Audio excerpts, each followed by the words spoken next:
아버지 감사합니다.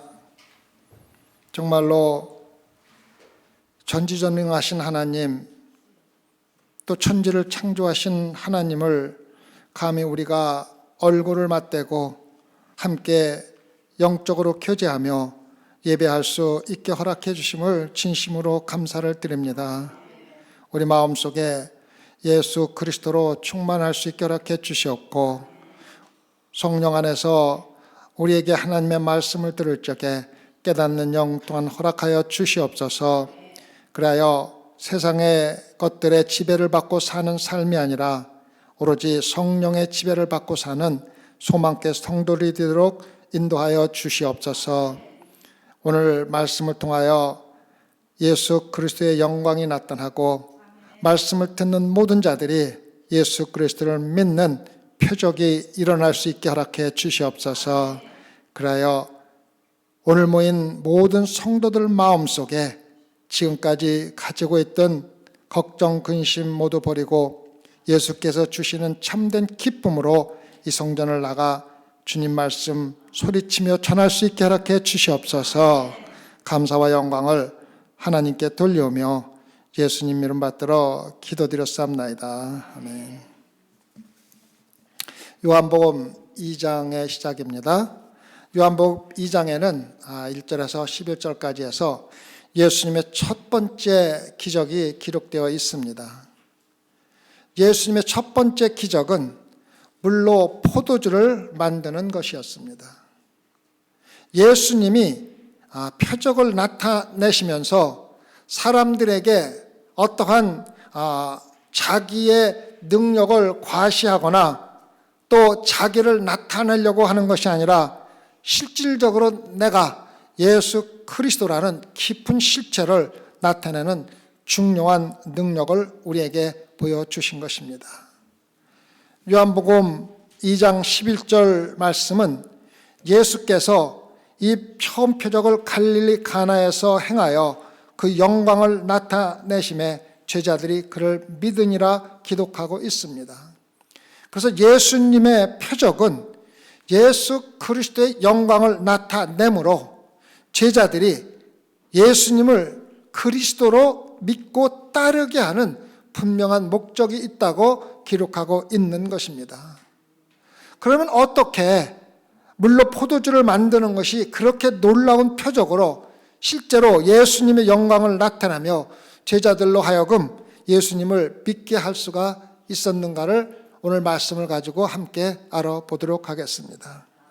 먼저 요한복음 2장 1절을 보면 사흘 되던 날에 갈릴리 가나에 혼인이 있어 예수의 어머니도 거기 계시고, 하나님과 택함을 받은 이스라엘 백성들 사이와 그리고 예수 그리스도와 예수 그리스도를 믿고 따르는 성도 사이의 관계는 결혼의 언약으로 여러 번 성경에서 기록된 것을 여러분은 잘 알고 있을 것입니다. 마가복음 2장에서 예수님은 자신을 신랑으로 표현하고 제자를 신부로 여겼습니다. 마가복음 2장 19절에서 20절을 보면 예수께서 저에게 이르시되 혼인집 손님들이 신랑과 함께 있을 때에 금식할 수 있느냐? 신랑과 함께 있을 동안에는 금식할 수 없나니 그러나 신랑을 빼앗길 날이 이르리니 그날에는 금식할 것이니라. 그래서 여러분과 저 예수님과의 관계는 신랑과 신부의 관계입니다. 이사야서에서도 예수 그리스도 시대가 예언되었고 결혼의 상징을 통해 정말 아름다운 신랑과 신부로 표현을 한 것을 알 수가 있습니다. 이사야서 62장 5절을 보면 마치 청년이 처녀와 결혼함 같으니 내 아들들이 너를 취하겠고 신랑이 신부를 기뻐함 같이 내 하나님이 너를 기뻐하시리라. 똑같이 하나님과 우리 관계를 신랑과 신부의 관계로 표현을 했습니다. 마태복음 22장 8절과 9절에서도 혼인잔치를 천국잔치로 표현해주고 있습니다. 이에 종들에게 이르되 혼인잔치는 예비되었으나 청한 사람들은 합당치 아니하니 사거리 길에 가서 사람을 만나는 대로 혼인잔치에 청하여 오너라. 그리고 모든 사람들을 천국으로 초대하는 구원사역을 시작하시는 예수님께서 첫 번째 기적을 결혼식에서 행하시는 것은 대단히 중요한 의미가 있다고 여러분과 저에게 가르쳐주고 있습니다. 요한복음 2장 2절을 보면 예수와 그 제자들도 혼인의 청함을 받았더니, 예수님과 제자들이 혼인잔치에 청함을 받았다고 기록하고 있습니다. 여러분들이 예수님을 생각할 적에 주님이, 하나님께서 혼인잔치 축가에 참석하는 것과는 좀 차이가 있다고 생각할 수가 있습니다. 예수님은 너무 거룩하기 때문에 결코 혼인잔치에 참석할 수가 없다고 생각을 하시는 분들이 많이 있을 것입니다. 예수님은 거룩하고 엄숙하여 즐거움을 파괴하거나 피하는 사람이 절대 아니었습니다. 우리는 예수님의 성품을 닮은 삶을 살면 좀 더 자주 기쁨과 즐거움의 웃음을 지을 수가 있다는 것입니다. 아이들은 하루에 400번 정도 웃는 반면에 어른들은 불과 20번밖에 웃지 않는다는 기사를 읽은 적이 있습니다. 어린아이와 같은 자들이 천국에 갈 수 있다고 말씀하신 예수 그리스도를 기억하실 것입니다. 어떤 그리스도인들은 거룩하게 보이려고 일부러 외모와 엄숙한 얼굴로 돌아다니는 사람들이 있습니다. 많은 그리스도인들의 표정이 마치 초상집에 가는 슬픔으로 가득 찬 모습을 가지고 교회에 오는 사람들이 많이 있습니다. 찰스 스퍼전 목사님은 다음과 같이 기록을 했습니다. 죽은 영혼을 구하기 위해 복음을 전하는 모든 사람에게 유쾌하고 행복하고 즐거운 모습을 추천합니다. 식초보다는 꿀에 잡힌 파리가 더 많고 얼굴에 천국의 모습을 나타내는 사람들이 지옥의 모습을 나타내는 사람보다 더 많은 영혼을 천국으로 인도할 것입니다라고 이야기를 해주고 있습니다. 많은 그리스도인들이 즐거운 시간을 보내는 사람들이 있으면 그 즐거움의 원인이 비신앙적이거나 영적인 타락이라고 즉시 비판을 할 때가 많이 있습니다. 물론 세상적인 쾌락을 위해서 음주 파티를 하는 것은 다르지만 성도들은 주님 안에서 항상 기쁘고 즐거운 삶을 살아야 합니다. 오늘 말씀에서 예수님은 결혼식에 초대된 손님입니다. 그러나 이 결혼 축가 행사는 거의 비극적으로 끝날 뻔했습니다. 요한복음 2장 3절을 보면 포도주가 모자란지라 예수의 어머니가 예수에게 이르되 저에게 포도주가 없다고 말씀하셨다고 기록하고 있습니다. 이 당시에 결혼잔치에서 포도주가 필수품이었습니다. 랍비들은, 그 당시의 선생들은 포도주가 없으면 기쁨이 없다고 가르쳤을 정도로 잔치집에서는 포도주가 대단히 중요하다고 말을 했습니다. 그런데 포도주가 떨어졌다고 말하는 것은 잔치의 기쁨이 사라져가고 있다는 의미입니다. 많은 사람들이 이 성경 구절을 이용하여 음주를 정당화하려고 합니다. 예수님이 물로 포도주를 만들었기 때문에 성경이 음주를 허용하고 있다고 생각을 하는 사람들이 많이 있습니다. 이 당시 포도주를 마시는 것은 사람들이 술에 취하는 것이 아니었다는 것을 우리가 먼저 알아야 됩니다. 이 당시에 포도주는 물을 정제하는 방법으로 사용이 되었고, 알코올 성분이 물을 정제하는 방법으로 사용이 되었고, 포도주를 마시는 것은 실제로 정제된 깨끗하고 향긋한 맛이 나는 물을 마시는 것을 의미했다는 것입니다. 사도 바울은 심지어는 디모데에게 포도주를 조금씩 쓰도록 권고한 적이 있습니다. 디모데전서 5장 23절을 보면은 이제부터는 물만 마시지 말고 내 비위와 자주 나는 병을 인하여 포도주를 조금씩 쓰라. 이 말씀은 정화되지 않은 물을 마시고 자주 병이 났던 디모데에게 건강을 위해서 포도주를 조금 섞어서 정화된 물을 마시라고 권고를 하고 있는 것입니다. 우리가 발전되지 못한 나라에 가보면 물이 모든 질병의 원인이 되는 것을 우리가 쉽게 알 수가 있습니다. 그래서 우리가 분명히 이해해야 할 것은 성경이 말하는 포도주와 지금 사람들이 마시는 포도주 사이에는 근본적으로 차이가 있다는 것을 알고 술을 마시지 말라는 것입니다.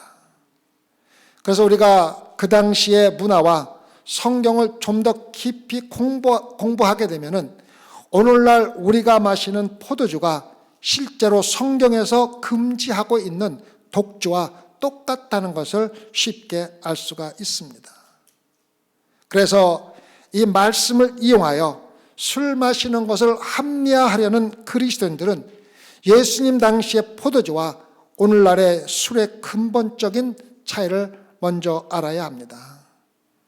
솔로몬은 잠언 23장 31절과 32절에서 이렇게 기록하고 있습니다.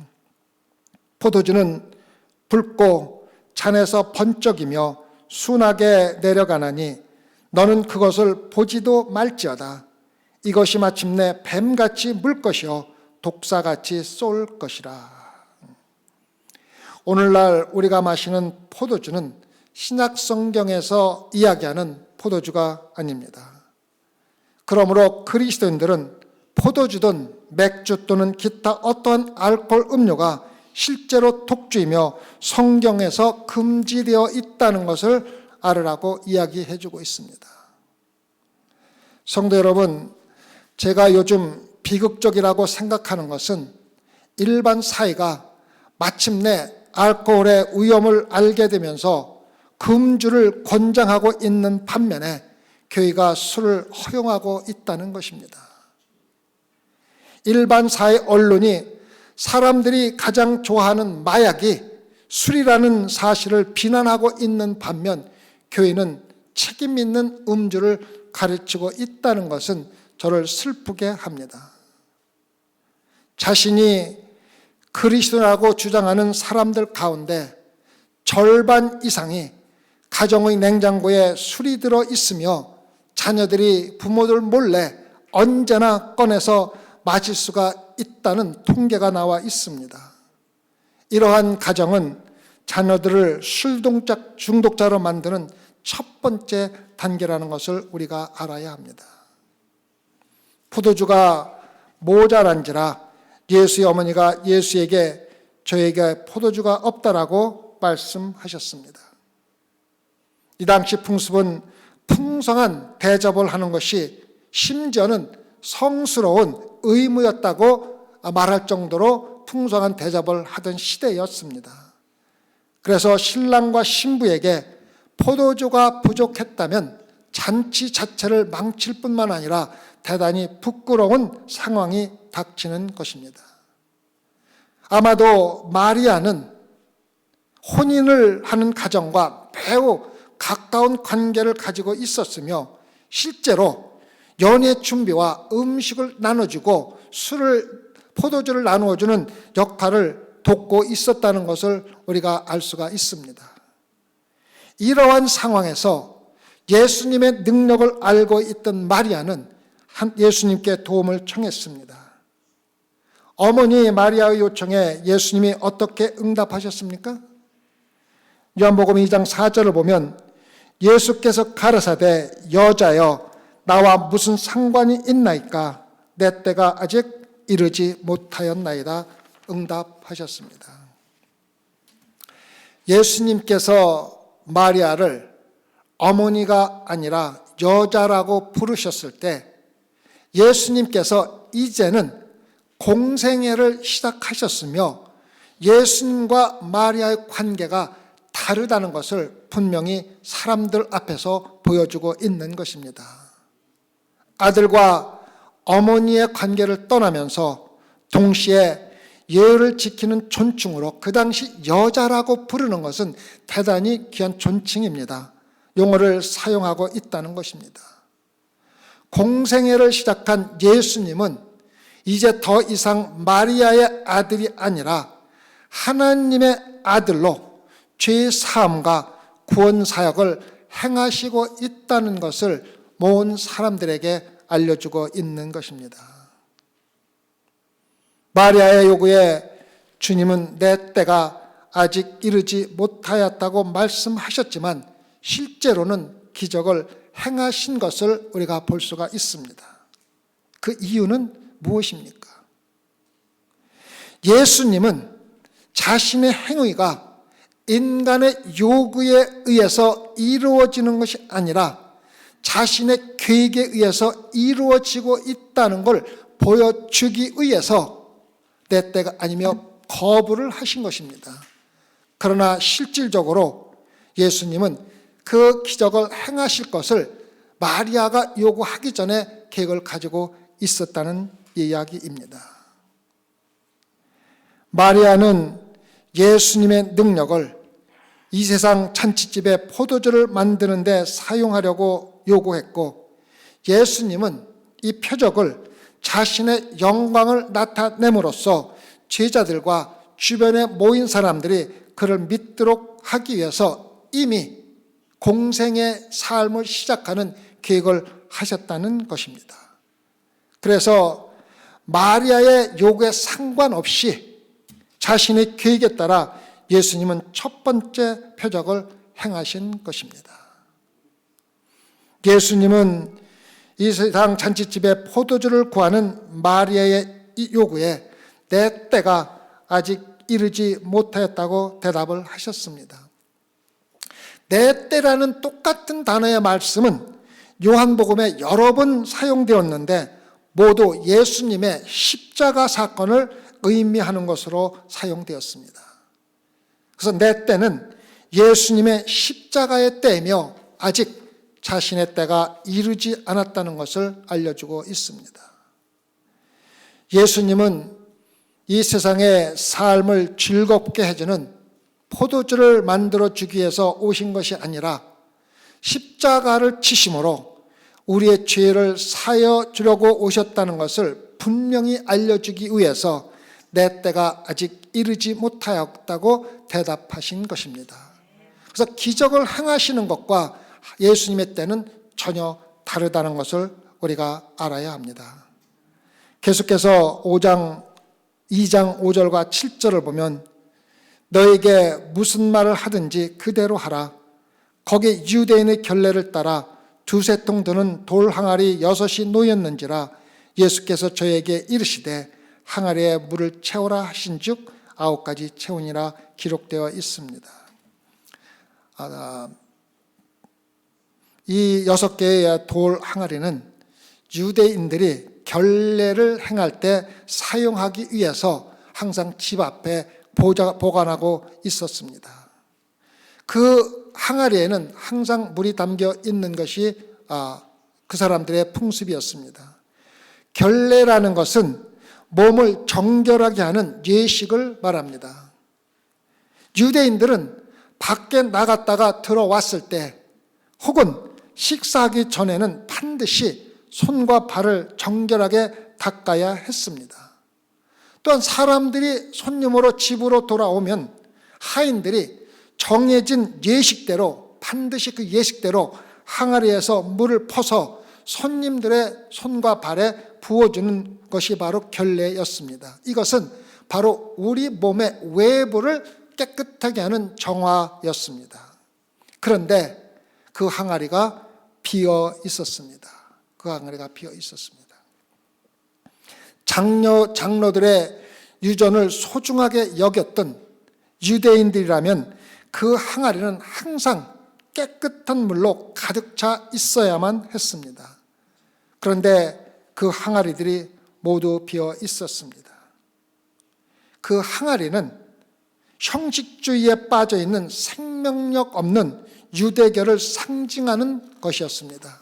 유대교의 상징입니다. 그래서 물도 채워 있지 않은 형식에 불과한 정결 예식 항아리, 인간들의 구원과는 전혀 상관없는 일반적인 종교 행위를 마치 귀중한 거룩한 행사인 것처럼 흥분하는 사람들을 일컬을 적에 사용한 것입니다. 주님은 그 항아리들에 물을 가득 채우라고 말씀하신 것입니다. 그리고 예수님께서 이 세상에 오셔서 인간에게 줄 수 있는 참 기쁨과 행복이 어떻게 되는지를 표적으로 보여주신 사건입니다. 그 물들이 포도주가 되어버린 것입니다.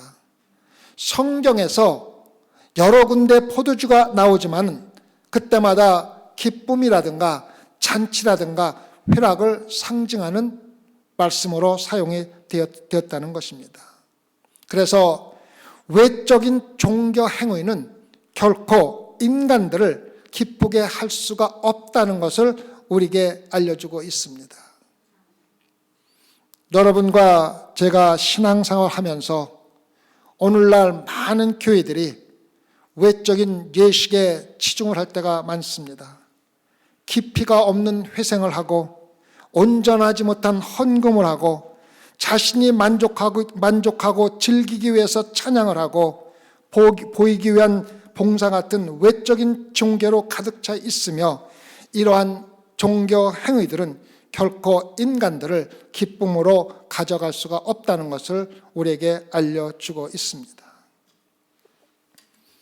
예수님께서는 여러분과 저에게 새로운 종교가 아니라 새로운 관계를 주러 오셨다는 것을 깨달아야 합니다. 신랑과 신부의 관계입니다. 신부인 성도들은 신랑인 예수 그리스도와 연합하여 한 몸이 되기 전에는 누구도 참 기쁨을 느낄 수 없다는 것을 우리에게 다시 한번 상기시켜 주면서 여러분과 저가 영적으로 예수 그리스도와 한 몸이 되라고 가르쳐주고 있는 것입니다. 아서 핑크는 이렇게 기록을 하고 있습니다. 유대교가 하나의 종교체계로 존재했으며 정화가 있었지만 마음에 기쁨을 주지 못했습니다. 그것은 차갑고 기계적인 종교 예식으로 전락했고 하나님 안에서의 기쁨이 완전히 결핍되어 있었습니다. 이스라엘은 여호와 하나님과 결혼하는 기쁨을 잃어버렸습니다. 기록하고 있습니다. 예수님은 율법의 물을 복음의 포도주로 바꾸신 것입니다. 유대교라는 물을 포도주라는 기독교로 바꾸신 것입니다. 예수님은 오랫동안 기쁨을 상징해온 포도주로 우리의 내적인 깨끗함의 표적을 실질적으로 보여주신 것입니다. 이 표적을 통하여 예수님께서 십자가의 구원의 사역을 분명히 보여주신 것입니다. 계속해서 요한복음 2장 8절을 보면 이제 떠서 연희장에게 갖다 주라 하심에 갖다 주었더니, 여기서 여러분 자신이 한이라고 한번 생각을 해보시겠습니다. 내가 여러분이 예수 그리스도의 명령을 받은 한이라는 가정하에서 여러분 생각해 보시기 바랍니다. 항아리를 물로 채우라는 말씀을 듣고 하인들은 항아리를 아기까지 채웠습니다. 그런 다음 예수님은 그들에게 떠서 연회장에게 갖다 주라 말씀하셨습니다. 참고로 연회장은 연회를 총괄하는 일종의 대장 역할을, 총책임자를 연회장이라고 합니다. 그래서 포도주가 아닌 물을 연회를 총주관하시는 연회장에게 떠다 주었다면 그 물을 맛본 연회장에게 심한 질책을 받을 것을 하인들은 잘 알고 있었을 것입니다. 하지만 하인들은 물이 포도주로 변한 것을 전혀 알지 못하면서도 예수님의 말씀에 순종하여 술을 연회장에게 갖다 주었다는 것입니다. 성도 여러분, 이러한 순전한 순종이 여러분과 저에게 필요합니다. 물 항아리를 채우는 것은 여러분과 저의 몫입니다. 그것을 다른 사람들에게 가져가는 것은 여러분과 저의 몫이지만 물을 포도주로 만드는 것은 예수 그리스도의 몫입니다.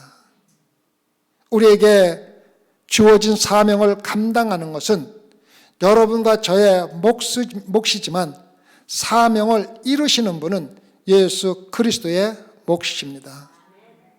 부담이 없고 쉬운 일만 하는 것이 아니라 내 자신에게 이 일을 할 적에 닥칠 위험과 희생을 알면서도 하나님께 순종하는 신앙생활이 참된 성도들의 사명입니다. 계속해서 2장 9절에서 10절을 보면 연회장은 물로 된 포도주를 맛보고 어디서 났는지 알지 못하되 물떠온 하인들은 알더라.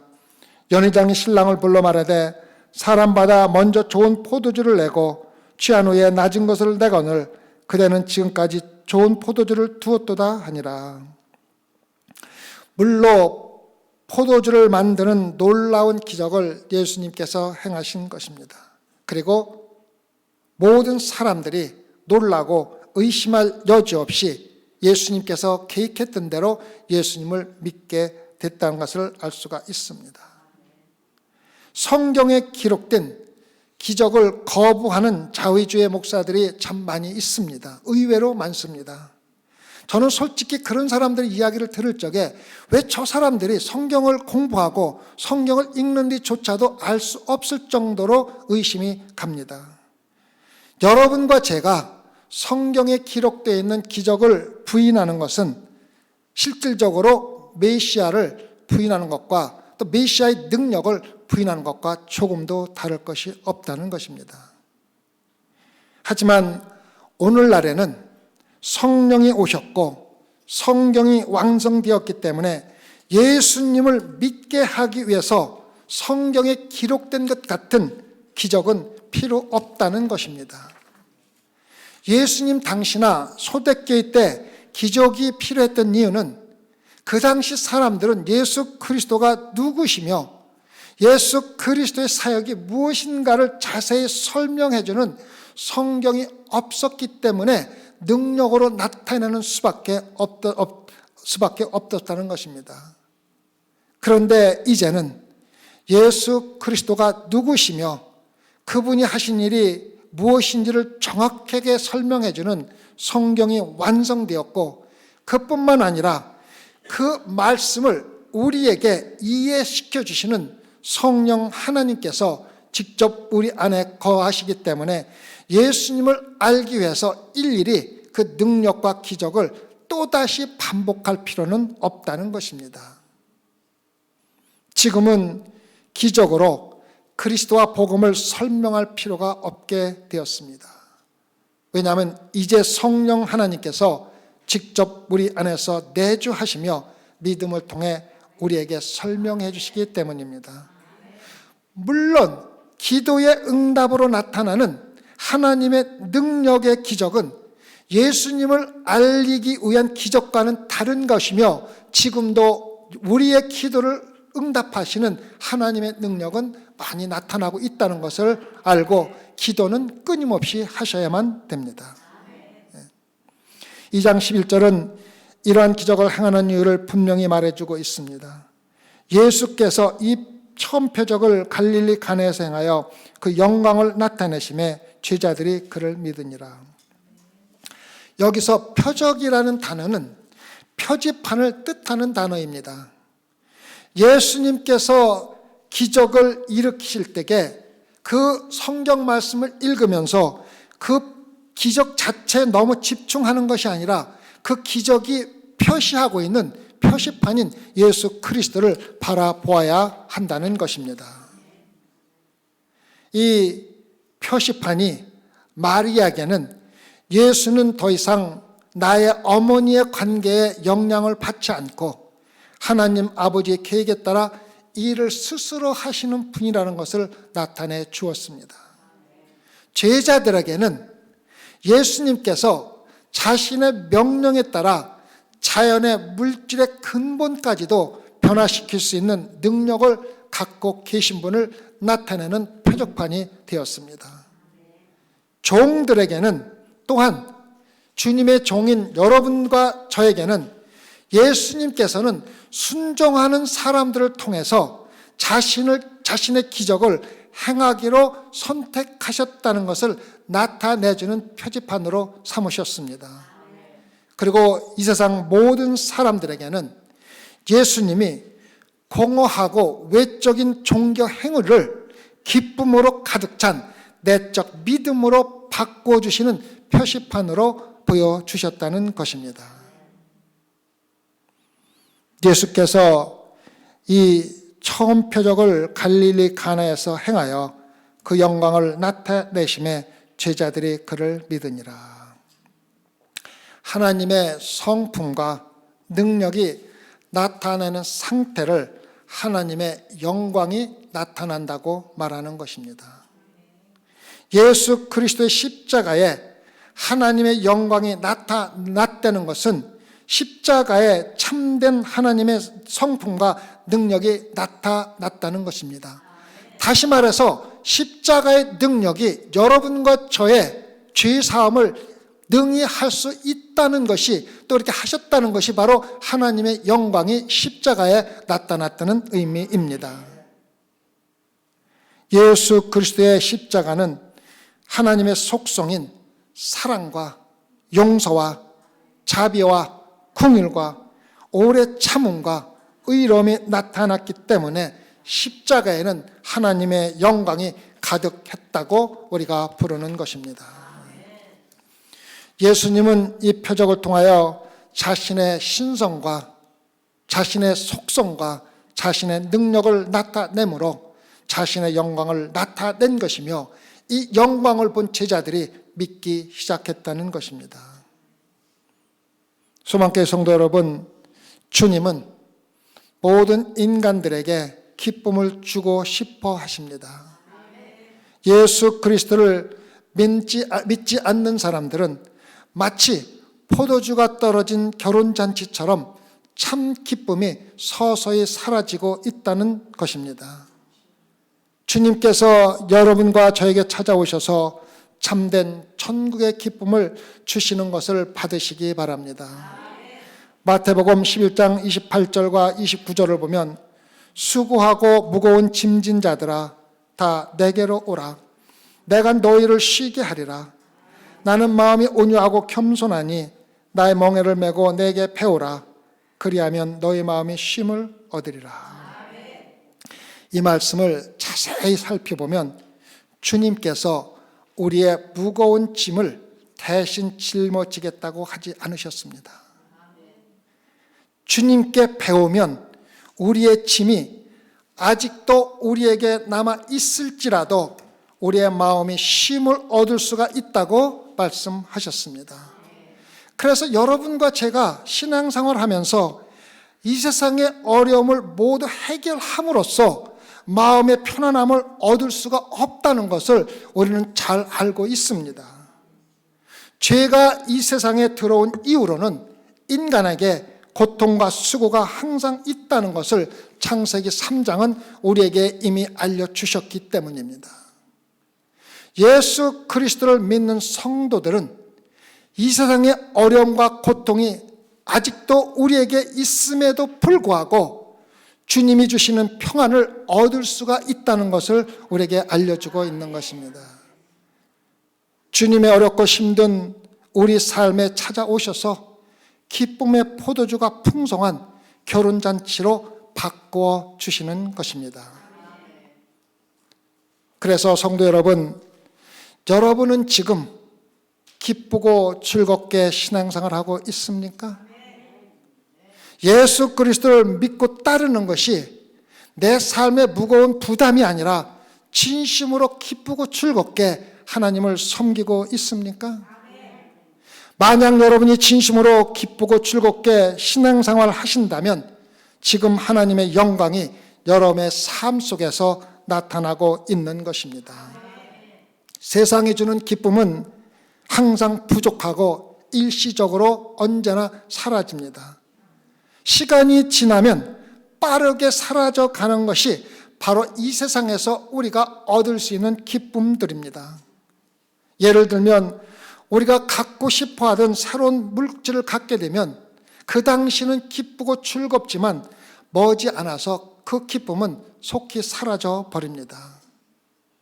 우리 자녀가 좋은 직장에 들어가면 그 소리를 들을 때 기쁘고 즐겁지만 내 친구의 자녀가 더 좋은 직장에 들어갔다는 소리를 들으면 내 기쁨과 즐거움이 아주 사라지고 심지어는 질투까지 생기는 것이 바로 이 세상의 기쁨과 즐거움입니다. 이 세상의 기쁨은 절대적이며 영원한 것은 단 하나도 없고 모두 상대적이고 일시적입니다. 예수 그리스도가 주는 기쁨만이 아무리 시간이 지난다 하더라도 감소하지 아니하고 도리어 증가하는 기쁨이요 또한 영원히 유지되는 기쁨입니다. 오늘 말씀을 통해서 물로 포도주를 만드신 예수 그리스도가 여러분 안에서도 형식적이고 힘든 종교 생활을 정리하고 천국을 맛보며 살아가는 정말 기쁘고 즐거운 신앙생활로 완전히 바꿔주기를 간절히 기도를 드립니다. 함께 기도하시겠습니다. 하나님 아버지 감사합니다. 저희들에게 형식적이고 정말 우리가 기쁨을 찾을 수 없었던 신앙생활에서 참된 예수 그리스도를 통하여 주님께서만 주실 수 있는 기쁨을 맛볼 수 있게 이렇게 해주시니 감사를 드립니다. 주님, 오늘 말씀을 들은 모든 소망교회 성도 단 한 명도 빠짐없이 세상에 나가서 이제부터는 세상에서 얻을 수 없는, 세상이 줄 수 없는 참된 기쁨을 예수 그리스도로부터 받으며 신앙생활을 할 수 있게 도와주시옵소서. 설사 내 등에 어렵고 힘든 짐이 있다 하더라도 예수 그리스도를 들으면 그 짐이 기쁨으로 바뀔 수 있는 소망교회 성도들로 삼아 주시옵소서. 감사하는 신앙생활을 할 수 있게 도와주시옵소서. 기쁨으로 섬기는 소망교회 성도들 되게 허락하여 주시옵소서. 감사하며 예수님 받들어 기도드렸사옵나이다.